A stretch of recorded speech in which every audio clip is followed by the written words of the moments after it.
First Indo-Pakistani War of 1947–48 did not put an end to the conflict between these two sides over Jammu and Kashmir. Following the war, India was in control of most of this princely state. Both sides violated the UN resolution which stopped the war in 1948. Pakistan did not withdraw its forces from Jammu and Kashmir, while India did not conduct a plebiscite as it promised.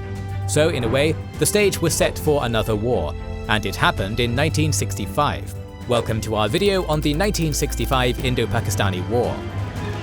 Also, we've a reminder that just because governments split the world into rival regions, you don't have to deal with that on the internet thanks to our sponsor NordVPN, who we can give you a special deal with at nordvpn.com/kingsandgenerals. Governments and companies tend to limit what internet content is available to certain territories, and global tension and war only makes that more pronounced. From things like Netflix only streaming certain shows to certain places, to entire sites like YouTube being blocked, to governments actively censoring news, there is a lot of interference you can avoid if you use NordVPN on any and all of your devices.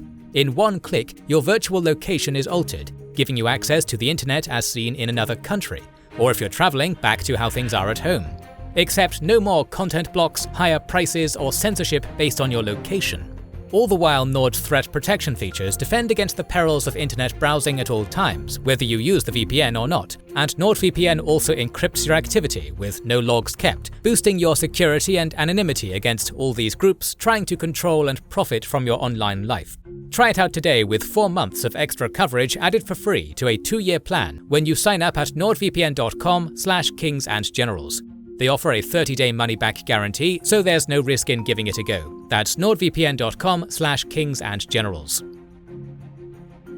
Following the partition of India and the First Kashmir War, both India and Pakistan went their own ways on the difficult path of state-building. An important element of that was of course their foreign policy strategies. Pakistan was firmly in the Western camp. In 1954, Pakistan signed the Mutual Defense Assistance Agreement with the US, then joined the Southeast Asian Treaty Organization led by the United States and the Central Treaty Organization led by Britain. The United States supplied over $1 billion worth of weapons and equipment, including Patton tanks, F-86 Sabre jets, F-104 starfighters, M113 armored personnel carriers, and training to the Pakistani military, while Britain gave them Centurion tanks, Hawker Sea Fury aircraft, and other equipment. Meanwhile, India chose the path of non-alignment, which limited its capacity to modernize its army. The decisive Chinese victory in the 1962 war against India laid the poor state of the latter's army bare. This was a sort of wake-up call for India, which started to look for ways to strengthen its military. Remember, at the time, the relations between the Soviet Union and China were very bad, so pursuing closer relations with the Kremlin was a valid option for India. The USSR started supplying MiG-21 fighter jets, T-55 tanks, and air defense systems to India. And as Pakistan was getting closer with Beijing due to their mutual animosity towards India, the United States started providing limited military aid to New Delhi, including C-119 transport aircraft and artillery, while France supplied Ouragan and Mystère 4 fighter aircraft to India. The sides remained too far apart in their designs for Kashmir, which prevented any meaningful diplomacy to resolve the issue peacefully. India took steps to gradually incorporate Jammu and Kashmir, while Pakistan wanted to change the status quo. Meanwhile, the tensions were rising inside the state. In December 1963, an Islamic relic, a hair of the Prophet Muhammad, was stolen from Hazratbal Mosque in Srinagar, causing widespread riots. In April 1964, the Indian government released arguably the most popular Kashmiri politician, Sheikh Abdullah, from prison and sent him to Pakistan to seek a diplomatic solution to the conflict. The initiator of this mission, India's Prime Minister Jawaharlal Nehru, died in May 1964, which meant that the last attempt to find a deal before the war erupted again was lost. At this point, the prevailing mood in Pakistan was that it was a now or never moment to take over Kashmir. They had a technological advantage, but they had to put it to use before India could establish military parity. They thought that the death of and succession to the only prime minister that independent India had ever had was going to cause trouble and instability in India. Moreover, they felt that the public sentiment in the Muslim-majority Jammu and Kashmir was decisively against India. In April 1965, they launched an offensive on the area called the Ran of Kutch and defeated the Indians in a series of battles. This small victory boosted the confidence of Pakistan to set their plan on Kashmir in motion. On August 5, 1965, thousands of Pakistani-trained irregular forces of the Kazad Kashmir Regiment crossed the ceasefire line and infiltrated the Indian-controlled areas on the way to the capital Srinagar, launching Operation Gibraltar. The Indian sources claim 30 to 40,000 militia participated in the operation, while the Pakistanis suggest a way more modest force of 5 to 7,000. The purpose of the operation was to incite rebellion among the Muslims of Kashmir and take control of key civilian and military infrastructure such as bridges, roads and airfields. But the Pakistani government clearly miscalculated. They thought that the riots of 1963 and the general discontent of the Muslims towards the state meant they could easily incite such a rebellion. But the plan failed, as no rebellion ensued, while several infiltrators were captured. The failure of the first part of the Pakistani plan allowed the Indian army to capture the momentum. On August 15, 1965, the Indian army crossed the ceasefire line and took the Pakistanis by surprise. They immediately captured several important mountain positions of the Pakistani army. The next target of the Indian army was the Haji Pass, strategically located between Uri and Poonch, two sites of heavy battles of the First Indo-Pakistani War. On August 26, the Indian 1st Para Battalion stormed Sank under heavy artillery barrage, forcing the Pakistanis to withdraw. On the next day, the 68th Infantry Brigade advanced on the Haji Pass and engaged the Pakistanis. Remember, this was an extremely difficult terrain to conduct offensive operations, and the Indian commanders made another smart decision to catch the Pakistanis by surprise once again. The 68th Brigade left a platoon to fight the Pakistani forces and keep them busy, while the rest of the Indian Brigade climbed the pass from another place, managing to outflank the Pakistanis. This forced them to retreat. The Indians captured the Haji Pass, taking the Poonch-Uri road under their control, making their logistics between these two locales much shorter and putting the future operations of Pakistan in this area under grave threat.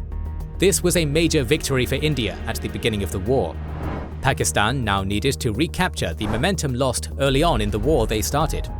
Even though the first phase of the war, Operation Gibraltar, did not work out, the Pakistani government decided to move forward with the second phase of their war strategy, the occupation of Aknor, a key choke point in the south of the disputed Jammu and Kashmir state. On September 1st, the Pakistani army launched Operation Grand Slam for this purpose. Thousands of Pakistanis from the 12th Infantry Division and the 1st Armoured Division spearheaded the assault, achieving a 7 to 8 kilometer advance on the first day against a much smaller Indian force. More importantly, the Pakistani army had the US-provided Patton tanks, which were way more advanced than the Indian AMX-13 light tanks. Despite the early progress, Pakistan's President Ayub Khan made a questionable decision to replace the Pakistani commander, General Akhtar Ali Malik, with General Aga Muhammad Yahya Khan due to the failure of Operation Gibraltar and for political reasons on the second day of the operation. This created confusion in the Pakistani ranks, delaying their assault. It allowed the Indians to regroup and bring reinforcements.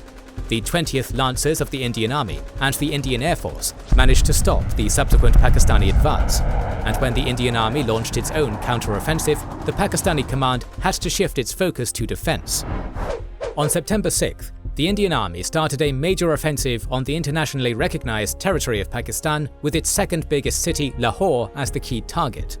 The purpose was to force the Pakistanis to divert their attention from attacking to defending, to capture Lahore, destroy as much military potential of Pakistan as possible, and force them to negotiate from a position of weakness. The Indian offensive was carried out along a wide front on three main axes. The northern axis from Amritsar to Lahore, spearheaded by the 15th Infantry Division, the central axis from Kalra to Baki, led by the 7th Infantry Division, and the southern Kemkaran-Kasur axis, conducted by the 4th Mountain Division. These forces were supported by the Deccan Horse and the 1st Armoured Brigade, providing tanks and other armoured vehicles for the offensive. On the morning of September 6th, the 15th Infantry Division started the offensive and quickly reached the Ichagil Canal. The 3rd JAT Regiment advanced all the way to Batapur and Dograi on the outskirts of Lahore, but facing shortages of ammunition, logistical difficulties, and Pakistani shelling and airstrikes, they had to withdraw. However, the Indians were more successful in the Kalra sector. The 7th Infantry Division, supported by the 48th Brigade, overwhelmed the Pakistanis and captured a significant territory all the way to Berki, on the outskirts of Lahore. On September 8th, the Pakistani army conducted a massive artillery shelling on the Indian troops to slow them down, which was followed by a tank counterattack by the Pakistani 1st Armoured Division. The Indian infantry managed to slow them down before their tanks arrived and turned the tide of the battle. On September 11th, India captured Berki. Around the same time, Pakistan attempted an ambitious counteroffensive into India. The Pakistani 1st Armoured Division, which was the most powerful tank unit of the Pakistani army, advanced on Kemkaran, capturing it on September 8th. The Indian 4th Mountain Division, supported by several units of the 2nd Armoured Brigade, withdrew to Asal, hastily creating defensive lines in this area. Along with laying some mines, Indians also dug anti-tank trenches in sugarcane fields and flooded them, luring the Pakistani Patton tanks to this area. They got stuck in soft, marshy ground, becoming easy targets for the Indian artillery. Moreover, Indian Centurion and Sherman tanks were placed on the flanks of the Pakistani tanks, resulting in many of them destroyed in ambushes. The Battle of Asal was the biggest tank battle since World War II. Pakistan lost some 100 of its tanks, against some 30 lost by India. This was a massive success for India. Not only did this victory stop the Pakistani counteroffensive in this sector, it also destroyed a significant portion of the offensive potential of the Pakistani army. The Indian army once again went on the offensive. This time their target was Sialkot, a major rail and road junction connecting Pakistani Punjab to Kashmir. Capturing it would have complicated the logistics of the Pakistani war effort in Jammu and Kashmir, along with definitely forcing it to defend in this war, after initially envisaging it as an offensive war. On September 8th, the Indian Army, consisting of the 1st Armoured Division, 6th Mountain Division, and the 14th and 26th Infantry Divisions, crossed the border with Pakistan, launching an offensive on Sialkot. They forced the Pakistani 6th Armoured Division and the 24th Infantry Brigade to withdraw to Philora, which on September 10th became the site of the first major battle in this sector. The Battle of Philora was another big tank battle and another major victory for India. The Indians attacked the Pakistani positions from 3 directions, with the 1st Armoured Brigade conducting an assault from the north, the 17th Pune Horse Regiment and the 62nd Cavalry Regiment attacking from the west, while the 43rd Lorried Brigade cut off the potential Pakistani retreat from the east. The Indian assault was preceded by massive artillery shelling, which weakened the Pakistani defences. The assault of the 1st Armoured Brigade on the positions of the 11th Cavalry Regiment was the main one, and it succeeded. The 10th Cavalry Regiment and the 14th Para Brigade tried to counterattack, but neither them nor the Pakistani aviation managed to stop the capture of Philora. The Indian tank forces once again proved superior, as the Indian Centurion tanks outperformed the Pakistani Patton tanks, particularly in night fighting. The 6th Armoured Division of Pakistan and other defending forces had to withdraw to Chawinda, bracing for another Indian assault. The Pakistani command sent the 8th Infantry Division and elements of the 1st Armoured Division to bolster the defences. On September 14th, the Indian attack started.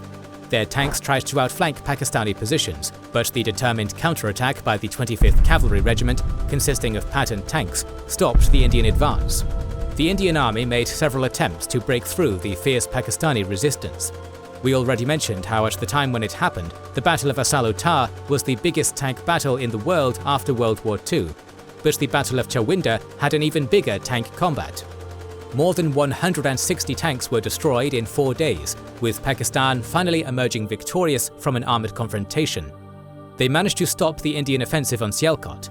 At that point, the offensive potential of both sides was significantly degraded. There were several more notable battles in Dogra and Rajasthan, but after the Battle of Sialkot, it became clear that at that point the war turned into a stalemate. Both the United States and the USSR had been working hard to stop the war. On September 20th, the UN Security Council adopted Resolution 211, calling on both sides to stop the fighting. On September 23, 1965, the fighting stopped. On December 10, 1966, the Indian Prime Minister Lal Bahadur Shastri and Pakistani President Muhammad Ayub Khan met in Tashkent, USSR, signing a declaration whereby they agreed to pull back their armies to the pre-August 1965 ceasefire line. Although India had gained more ground beyond the ceasefire line and inside Pakistan, coming dangerously close to Lahore, Pakistan also captured a small amount of ground in India and beyond the ceasefire line of Kashmir. The result of the war is considered inconclusive. Although India seemed to have some advantage and carried the strategic initiative for most of the war, towards the end its military was somewhat exhausted too.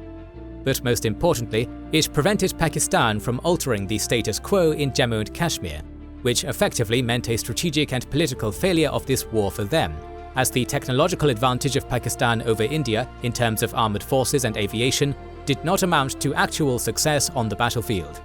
The war did not resolve the Kashmir conflict, as the sides started preparing for another round of hostilities.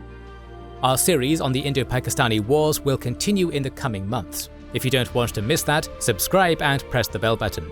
Please consider liking, subscribing, commenting and sharing, it helps immensely. Our patrons and YouTube members can watch more than 200 exclusive videos. Join their ranks via the link in the description or by pressing the join button under the video to watch these weekly videos, learn about our schedule, get early access to our videos, access our private Discord, and much more. This is the Kings and Generals channel, and we will catch you on the next one.